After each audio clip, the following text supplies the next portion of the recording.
நண்பர்கள் அனைவருக்கும் வணக்கம். கேமிகேஸ் ட்ரோன்ஸ், அதாவது சூசைட் ட்ரோன்ஸ் அப்படின்னு சொல்லுவாங்க. ஒரு குறிப்பிட்ட டார்கெட்டை நம்ம ஃபிக்ஸ் பண்ணிட்டோம் அப்படின்னா அந்த டார்கெட்டில் போயிட்டு இது மோதி பெரிய இழப்பை அந்த பகுதியில் ஏற்படுத்தும்.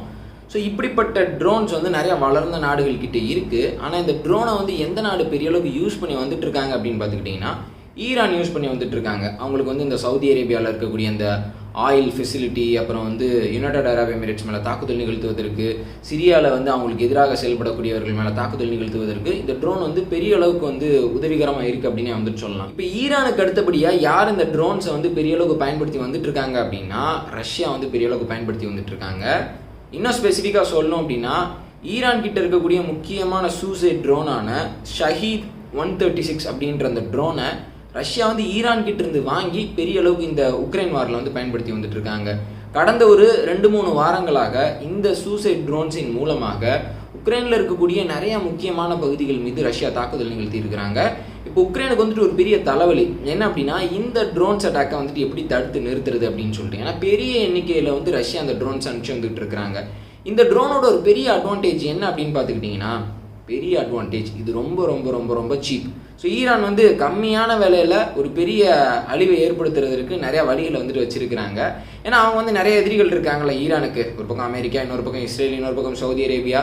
ஸோ அதனால் மைண்ட் நல்லா வேலை செஞ்சுருக்கு போல இருக்குது. ஸோ இப்போ ரஷ்யா இந்த யுத்தத்தில் நிறையா செலவு பண்ணிட்டதுனால கொஞ்சம் சீப்பாக ஒரு சில வேலைகளை பண்ணணும் அப்படின்னு நினச்சிக்கிட்டு அவங்களுடைய டாக்டிக்கை மாற்ற ஆரம்பிச்சிட்டாங்க. ஸோ இப்போ நான் இதை ஏன் சொல்லிக்கிட்டு இருக்கேன் அப்படின்னு பார்த்துக்கிட்டிங்கன்னா, இந்த மாதிரியான சூசைட் ட்ரோனை இந்தியன் ஆர்மி வாங்க போகிறாங்க. கூடிய சீக்கிரம் line of actual control side இந்த மாதிரி ட்ரோன்ஸ், அதாவது சூசைட் ட்ரோன்ஸ் டிப்ளாய் பண்ண போகிறாங்க. ஸோ இப்போது அதற்கான வேலைகளில் நம்மளுடைய டிஃபென்ஸ் மினிஸ்ட்ரி இருக்கிறாங்க. எமர்ஜென்சி ப்ரொக்யூர்மெண்ட்டுக்கு கீழே அந்த ட்ரோன்ஸ் வாங்க போகிறாங்க அப்படின்ற மாதிரி செய்திகள் வந்திருக்கு. குறிப்பாக ஒரு இஸ்ரேல் நிறுவனத்தோட இந்திய நிறுவனம் இணைஞ்சு ஒரு ஜாயிண்ட் வெஞ்சரில் இந்த ட்ரோன்ஸை தயாரிப்பாங்க அப்படின்ற மாதிரி சொல்லியிருக்காங்க. இஸ்ரேல்கிட்டே சூசைட் ட்ரோன்ஸ் இருக்கு. இந்த சூசைட் ட்ரோன்ஸை பொறுத்த வரைக்கும் என்ன அட்வான்டேஜ் அப்படின்னு பார்த்துக்கிட்டிங்கன்னா, இதை இதனுடைய ஜேர்னியை பெரிய அளவுக்கு கண்ட்ரோல் பண்ணலாம். இது ஒரு ஃப்ளைட்டை இயக்கிற மாதிரி ரொம்ப லாங் டிஸ்டன்ஸ் போகும், ரொம்ப ஸ்லோவாக போகும், ரொம்ப கம்மியான ஆல்டிடியூட்ல போகும். இந்த சூசைட் ட்ரோன் மட்டும் இல்லை, வரப்போகிற காலங்களில் லைன் ஆஃப் ஆக்சுவல் கண்ட்ரோலில் பெரிய ஒரு கவுண்டர் அஃபென்சிவ், பெரிய ஒரு அஃபென்சிவ் ஆப்ரேஷனை சீனாவுக்கு எதிராக நிகழ்த்துவதற்கு நம்ம தயாராக இருக்கணும் அப்படின்னு சொல்லிட்டு இந்தியன் ஆர்மி நிறைய விஷயங்களை பிளான் பண்ணி இருக்காங்க. ஏற்கனவே 100 K9 வஜ்ரா ஹவிட்சர்ஸை நம்ம இண்டெக்ட் பண்ணிட்டோம். அதில் ஒரு ரெஜிமெண்ட்டை ஃபுல்லாமே ஈஸ்டர்ன் லடாக்கில் டிப்ளாய் பண்ணிட்டாங்க. இப்போது மினிஸ்ட்ரி ஆஃப் டிஃபென்ஸ் பார்த்துக்கிட்டிங்கன்னா அடுத்து ஒரு கிளியரன்ஸ் கொடுத்துருக்குறாங்க. என்ன அப்படின்னா, அடுத்து ஒரு 100 K9 வஜ்ராவை நம்மளுடைய இந்தியன் ஆர்மி ஆர்டர் பண்ணலாம் அப்படின்னு சொல்லி கொடுத்துட்டாங்க. ஸோ கூடிய சீக்கிரம் L&T நிறுவனத்துக்கிட்ட இந்தியன் ஆர்மி ஒரு ஆர்டரை வைக்க போகிறாங்க. ஸோ 100 இன்னொரு 100 கூடிய சீக்கிரம் வந்துடும். 200 K9 வஜ்ரா இந்தியன் ஆர்மி கிட்ட இருக்கிற மாதிரி சூழல் மாறப்போகுதுங்க. இந்த K9 வஜ்ராவை பொறுத்த வரைக்கும் பார்த்துக்கிட்டிங்கன்னா இது பாலைவனத்தில் செயல்படக்கூடிய ஒரு செல்ஃப் ப்ரொபல்டு அர்ட்லரி கன். ஆனால் லடாக்கில் இந்த K9 வஜ்ரா ரொம்ப சிறப்பாக செயல்பட்டதுனால அதை இன்னமும் மாடிஃபை பண்ணி அங்கே பெரிய லெவலில் பயன்படுத்தலாம் அப்படின்னு சொல்லிட்டு இந்தியன் ஆர்மி முடிவு பண்ணியிருக்கிறாங்க. குறிப்பாக லடாக் போன்ற இடத்துல சப்ஜீரோ டெம்பரேச்சரில் லூப்ரிகன்ஸ் சரியாக வேலை செய்யாது, ஆயில் ஃப்ரீஸ் ஆயிரும், ஏகப்பட்ட சிக்கல்கள் இருக்குது. ஸோ அதெல்லாம் சரி செய்வதற்காக விண்டரைசேஷன் கிட்ஸ் அப்படின்னு சொல்லிட்டு இன்னும் ஒரு சில கிட்ஸை இந்த K9 வஜ்ராவில் ஆட் பண்ணுறதா திட்டம் போட்டிருக்கிறாங்க, திட்டம் தீட்டி இருக்காங்க. ஸோ எல்லாமே நம்மளுக்கு ஏதுவாக நிறைய விஷயங்களை நம்ம செஞ்சு இருக்கிறோம்.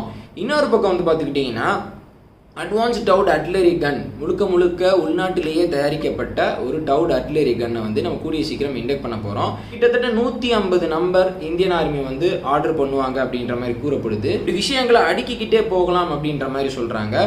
குறிப்பாக K9 வஜ்ராவை பொறுத்த வரைக்கும் இப்போ ஒரு 100 நம்பர் நம்ம ஆட் பண்ண போகிறோம். அதற்கடுத்து இன்னொரு 100, மொத்தமாக 300 வரைக்கும் அந்த கவுண்ட் போகும் அப்படின்ற மாதிரி சொல்கிறாங்க. இந்த டவுட் அட்லரி கன்னை பொறுத்த வரைக்கும் பார்த்துக்கிட்டிங்கன்னா இப்போ 150 ஆர்டர் பண்ணுறாங்க அப்படின்னா இந்தியன் ஆர்மிக்கு இது 1000க்கும் மேலே தேவை அப்படின்ற மாதிரி சொல்கிறாங்க. ஸோ வருங்காலத்தில் இதோட ஆர்டர்ஸ் எல்லாமே கண்டினியூஸாக போய்கிட்டே இருக்கும். ஒரு விஷயத்த முதல்ல வாங்குறப்ப தான் கொஞ்சம் டைம் ஆகும், அதற்கடுத்து நம்ம அப்படியே வேகமாக இண்டெக்ட் பண்ண ஆரம்பிச்சிருவோம். இப்போ நம்ம கிட்ட இந்தியன் ஆர்மி கிட்ட பார்த்துக்கிட்டிங்கன்னா கிட்டத்தட்ட 145 M777 ஹவிட்சர்ஸ் இருக்குது. இது ரொம்ப லோ வெயிட் ஹவிட்சர்ஸ். இதோட எண்ணிக்கையும் கூடிய சீக்கிரம் அதிகப்படுத்தப்படும் அப்படின்ற மாதிரி சொல்கிறாங்க. ஸோ இப்போ இந்த விஷயங்கள்லாம் நான் ஏன் சொல்கிறேன் அப்படின்னா, வரப்போகிற போன வின்டரில் நம்ம எப்படி ப்ரிப்பேர்டாக இருந்தோமோ, குளிர்காலத்தில் எப்படி நம்ம எல்லா விஷயத்துக்கும் தயாராக இருந்தோமோ அதே மாதிரியே இருக்கணும் அப்படின்னு சொல்லிட்டு இந்தியன் ஆர்மி முடிவு பண்ணியிருக்கிறாங்க. அது மட்டும் இல்லாமல் சீனானால நம்மளுடைய பாதுகாப்பு, நம்மளுடைய நேஷனல் டிஃபென்ஸ் அடுத்த கட்டத்துக்கு போயிட்டு இருக்கு. முழுக்க சீனாவோட செயல்பாடை நம்ம கணிச்சு நம்மளை நாமளே மெருகேற்றிக்கிட்டு இருக்கோம் அப்படின்னு வந்துட்டு நம்ம சொல்லாங்க. ஸோ இதற்கு நம்ம சீனாவுக்கு ஒரு விதத்தில் நன்றி சொல்லி தான் ஆகணும். இது வந்து பார்த்துக்கிட்டிங்கன்னா இந்தியாவோட டொமஸ்டிக் மேனுஃபேக்சரிங் அந்த கெப்பாசிட்டியை வந்துட்டு அடுத்த கட்டத்துக்கு கொண்டு போகுது. இது வந்து சாதாரணமான விஷயம் கிடையாது. இப்போ K9 வஜ்ராவில் வந்து பார்த்துக்கிட்டிங்கன்னா நிறைய ஸ்பேர் பார்ட்ஸ் இருக்குது, யூஸ் பண்ணுறதுக்கு ஸ்பேர் பார்ட்ஸ் இருக்குது. அதை வந்துட்டு நம்ம டேரெக்டாக கொரியாவிட்டேருந்து சவுத் கொரியாவிட்டேருந்து இம்போர்ட் பண்ணியிருக்கலாம். ஆனால் இப்போ L&T நிறுவனம் என்ன பண்ணுறாங்க அப்படின்னா அந்த ஸ்பேர்ஸுக்கு இந்தியாவிலேயே வேறு ஒரு ரீப்ளேஸ்மெண்ட் வந்துட்டு தயாரிக்கிறாங்க. ஸோ கிட்டத்தட்ட 80% இண்டிஜினைசேஷன் கண்டென்ட் வந்துட்டு அவங்க கொண்டு வந்துடுறாங்க. இதெல்லாம் ரொம்ப ஒரு பெரிய விஷயங்க. சரி, இப்போ அப்படியே இந்தியா அமெரிக்கா சம்மந்தமான முக்கியமான செய்திக்கு நான் போகிறேன். ரீசெண்டாக நம்மளுடைய ஃபாரின் மினிஸ்டர் ஜெய்சங்கர் வந்து அமெரிக்காவை பயங்கரமாக கிரிட்டிசைஸ் பண்ணியிருக்காரு. நீங்கள் F-16 வந்து கவுண்டர் டெரரிசம் ஆப்ரேஷனுக்கு அப்படின்னு சொல்லிட்டு சொல்கிறீங்க, ஆனால் பாகிஸ்தான் உண்மையிலேயே F-16 எதற்கு பயன்படுத்துவாங்க அப்படின்னு சொல்லிட்டு எங்களுக்கு தெரியும், யாரையும் வந்துட்டு ஏமாற்ற நினைக்காதீங்க அப்படின்னு சொல்லிட்டு பயங்கரமாக பேசிட்டாரு. ஆனால் இப்போ வந்து பார்த்துக்கிட்டிங்கன்னா அவரை காம் பண்ணுற விதத்தில், அவருடைய கோவத்தை தணிக்கிற விதத்தில் அமெரிக்கா வந்து அவரை பயங்கரமாக கவனித்து வந்துட்டு இருக்கிறாங்க. பென்டகனில் அவருக்கு பெரிய ஒரு வரவேற்பு வந்துட்டு வழங்கப்பட்டிருக்கு. அமெரிக்காவோட நேஷனல் டிஃபென்ஸ் செக்ரட்டரி அஸ்டின் அவர்கள் வந்துட்டு ஒரு பயங்கரமான வெல்கம் வந்துட்டு அவருக்கு கொடுத்துருக்கிறார், நம்மளுடைய ஃபாரின் மினிஸ்டருக்கு கொடுத்துருக்காரு. இன்னொரு பக்கம் அமெரிக்காவினுடைய செக்ரட்டரி ஆஃப் ஸ்டேட் பிளிங்கன் அவர்கள் நம்மளுடைய ஃபாரின் மினிஸ்டருக்கும் மற்ற முக்கியமான அஃபீஷியல்ஸ்க்கும் ஒரு பெரிய டின்னர் பார்ட்டி வந்து கொடுத்துருக்காரு. பாகிஸ்தான் டெலிகேஷனும் பிளிங்கன் அவர்களை மீட் பண்ணாங்க. குக்கீஸ் அப்புறம் காஃபியை வச்சு வந்துட்டு அந்த மீட்டிங்கை முடிச்சிட்டாங்க. ஆனால் நம்மளுக்கு எப்படிப்பட்ட கவனிப்பு பாருங்க. ஸோ இதுலேருந்து என்ன தெரியுது அப்படின்னா இந்தியாவோட தேவை வந்து அமெரிக்காவுக்கு ரொம்ப அதிகமாக இருக்குது. லாய்ட் அஸ்டின் அவர்கள் வந்து என்ன சொல்லியிருக்கிறார் அப்படின்னா இது நாள் வரைக்கும் இல்லாத அளவுக்கு இந்தியாவுக்கும் அமெரிக்காவுக்கும் இடையில பெரிய அளவுக்கு டிஃபென்ஸ் கோஆப்ரேஷன் இருக்குது, பெரிய அளவுக்கு நாங்கள் கோஆர்டினேட் பண்ணிகிட்டு இருக்கிறோம், இன்டெலிஜென்ஸ் ஷேர் பண்ணிகிட்டு இருக்கிறோம், டிஃபென்ஸ் ஒர்க்ஸ் வந்து பார்த்துக்கிட்டிங்கன்னா இண்டஸ்ட்ரி லெவலில் பெரிய கொலாபரேஷனில் போய்கிட்டு இருக்குது, நிறைய ஜாயிண்ட் மிலிட்ரி ட்ரில்ஸ் வந்துட்டு நாங்கள் கண்டக்ட் பண்ணிகிட்டு இருக்கிறோம் சேர்ந்து. ஸோ அந்த மாதிரி வந்துட்டு பெரிய அளவுக்கு பாராட்டி பேசியிருக்கிறாரு. அமெரிக்காவை பொறுத்த வரைக்கும் ஒரு விஷயம் என்ன அப்படின்னா இந்தியாவை சைனாவை கவுண்டர் பண்ணுவதற்கு பெரிய அளவுக்கு பயன்படுத்திக்கணும் அப்படின்னு சொல்லிட்டு அவங்க நினைக்கிறாங்க. இன்னொரு பக்கம் பாகிஸ்தானையும் அவங்க வந்து ஈக்குவலாக வந்து பார்க்குறாங்க. ஏன் அப்படின்னா பாகிஸ்தானை முழுமையாக சைனா டேக் ஓவர் பண்ணிடக்கூடாது அப்படின்ற அந்த ஒரு விஷயத்தில் அமெரிக்கா தெளிவாக இருக்கிறாங்க.